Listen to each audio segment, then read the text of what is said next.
नरसिंह जयंती की हार्दिक शुभकामनाएं। वैशाख माह के शुक्ल पक्ष की चतुर्दशी तिथि को यह नरसिंह जयंती मनाई जाती है। श्रीमद् भागवतम में नरसिंह भगवान की कथा सप्तम स्कंद में आती है। आज ही के दिन भगवान श्री नरसिंह देव इस जगत में आविर्भूत हुए। भगवान के प्रकट होने का क्या कारण था? भगवान स्वयं कहते हैं, यदा यदा ही धर्मस्य ग्लानिर्भवति भारत अभ्युत्थान अधर्मस्य तदात्मानं सृजाम्यहम्। भगवान अपने भक्तों की रक्षा करने के लिए, दुष्टों का विनाश करने के लिए युग युग में इस जगत में अवतीर्ण होते हैं। अपने परम प्रिय भक्त श्री प्रहलाद महाराज, उन पर कृपा करने के लिए, उनकी रक्षा करने के लिए व उनके वचन को सत्य सिद्ध करने के लिए भगवान इस जगत में अवतीर्ण हुए। श्री प्रहलाद महाराज, उनके पिता हिरण्यकशिपु वेदों के परम विद्वान थे, परंतु भगवान श्री कृष्ण से विमुख होने के कारण उनका स्वभाव आसुरिक था। ये हिरण्यकशिपु कौन था? एक दिन ब्रह्मा जी के 4 मानस पुत्र सनक, सनातन, सनंदन और सनत कुमार तीनों लोकों में बिना वस्त्र के विचरण करते हुए भगवान श्री विष्णु के दर्शन की अभिलाषा से वैकुंठ पहुंचे। वे चारों सदा कुमार अवस्था अर्थात 5 वर्ष की आयु में ही रहते थे और बिना वस्त्र के ही सर्वत्र विचरण करते थे। जब वे द्वार से प्रवेश करने ही जा रहे थे, तब वैकुंठ में भगवान के द्वारपाल जय और विजय ने उन्हें साधारण बालक समझकर डांट कर भीतर जाने से रोका। इस पर क्रोधित होकर मानस पुत्रों ने उन्हें श्राप दिया कि तुम शीघ्र ही आसुरिक योनि में चले जाओ।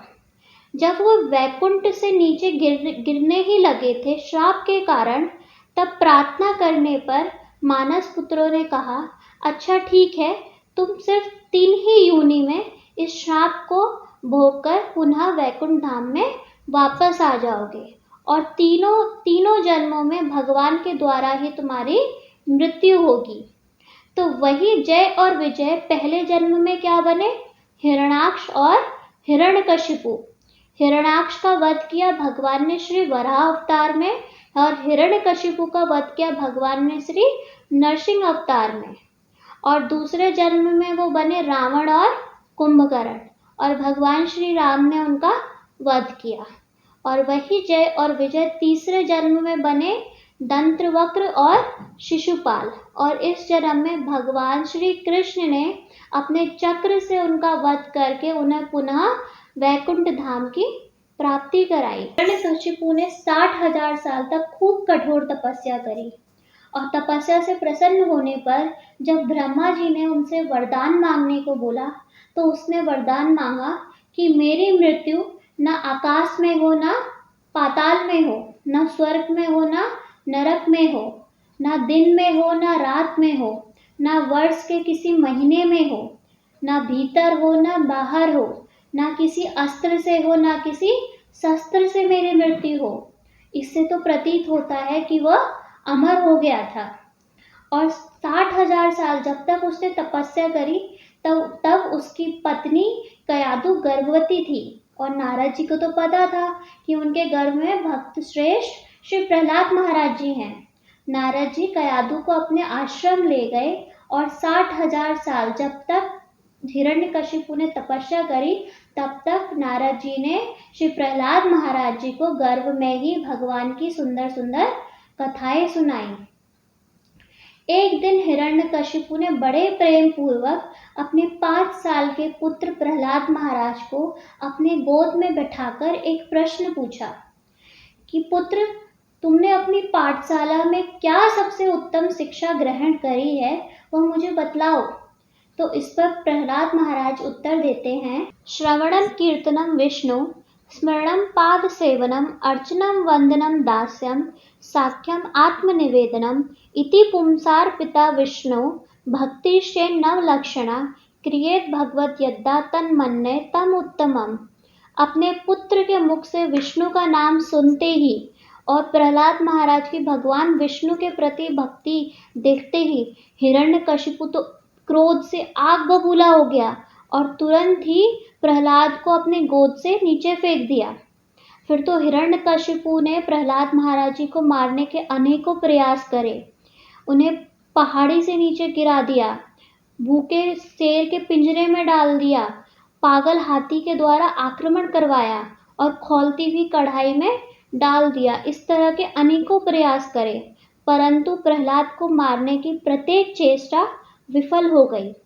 फिर होलिका ने उन्हें आग में जलाकर मारने का प्रयास किया और प्रहलाद को गोद में लेकर चिता में बैठ गई, परंतु होलिका स्वयं जल करके राख हो गई और प्रहलाद महाराज वहाँ पे बैठ करके भगवान का कीर्तन करते हैं, गोविंद जय जय गोपाल जय जय। इसलिए कहते हैं, जाको राखे साइया मार सके ना कोई। जिसकी रक्षा भगवान स्वयं करते हैं उसका कोई भी बाल भी बाका नहीं कर सकता। हिरण्यकशिपु ने पुनः प्रहलाद महाराज को पाठशाला भेज दिया और इस बार तो प्रहलाद महाराज ने पाठशाला में जाकर सभी राक्षसों के बच्चों को भी हरि भक्ति में लगा दिया। अभी तक तो एक ही प्रहलाद थे, अब तो सारे राक्षसों के बच्चे भी प्रहलाद ही बन गए थे। यह सुनकर तो हिरण्यकशिपु को बड़ा क्रोध आया और बोला, मेरे भय से तो विश्व ब्रह्मांड थर-थर कांपता है, तू किसके बल में इतना बलिहार है? प्रहलाद महाराज जी बोले, जिसके बल में केवल मैं नहीं, आप भी, जिसकी इच्छा के बिना एक पत्ता तक नहीं हिल सकता, जिसके बल में ये पूरा विश्व ब्रह्मांड बलिहार है, केवल आप मानते नहीं।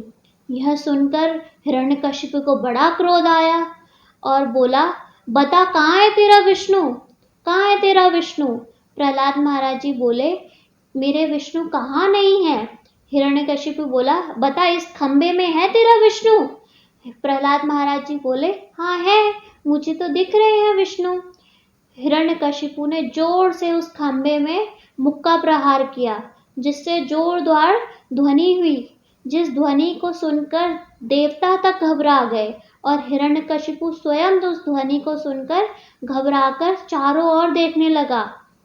और फिर उस खंबे के भीतर से प्रकट हुए भगवान श्री नरसिंह देव, जो ना ही एक मनुष्य थे और ना ही एक पशु, वह नरसिंह थे। गर्दन से ऊपर सिंह और गर्दन से नीचे नर। इस प्रकार भगवान श्री नरसिंह देव ने ब्रह्मा जी के वरदान को भी सत्य सिद्ध किया और अपने भक्त श्री प्रहलाद महाराज के वचन को भी सत्य सिद्ध किया। हिरण्यकशिपु से थोड़ी देर तक युद्ध करने के बाद भगवान श्री नरसिंह देव ने उसे गोद में उठाकर सूर्यास्त के समय अपने दिव्य नाखूनों से उसका पेट को चीरकर उसकी अंतड़ियां निकालकर माला की तरह अपने गले में पहन ली और विजय से जोर जोर से गरजने लगे। इस प्रकार भगवान श्री नरसिंह देव ने हिरण्यकशिपु का संहार किया और तब वहां पर सभी देवी देवता प्रकट हुए, परंतु कोई भी भय से उनके निकट जाने का साहस ना कर सका।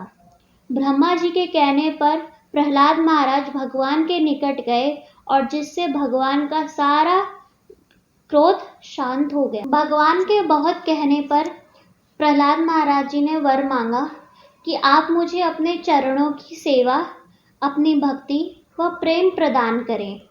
भगवान के फिर बहुत कहने पर प्रहलाद महाराज जी ने वरदान मांगा कि मेरे पिता ने आपके चरणों में बहुत अपराध करे हैं, आप कृपया उन्हें क्षमा करें। यहाँ पे भगवान स्वयं कहते हैं कि जिस घर में एक भक्त जन्म लेता है उसकी 21 पीढ़ियों का उद्धार स्वयं ही हो जाता है। तो यहाँ पे तुम्हारे पिता का उद्धार तो अपने आप ही हो गया। भगवान फिर कहते हैं कुछ वर मांगो। तो यहाँ पे प्रहलाद महाराज जी कहते हैं, हे प्रभु, इस पृथ्वी पे जितने भी लोग हैं उनके सभी दुख कष्ट आप मुझे दे दो और उनका उद्धार कर दो। तो आज इस विशेष तिथि श्री नरसिंह चतुर्दशी में हम सभी भगवान से यही प्रार्थना करते हैं कि भगवान हम सभी की रक्षा करें, न केवल हमारे इस शरीर की रक्षा करें, वह हमारी भक्ति में आने वाली सभी बाधाओं से हमारी रक्षा करें। हरे कृष्ण।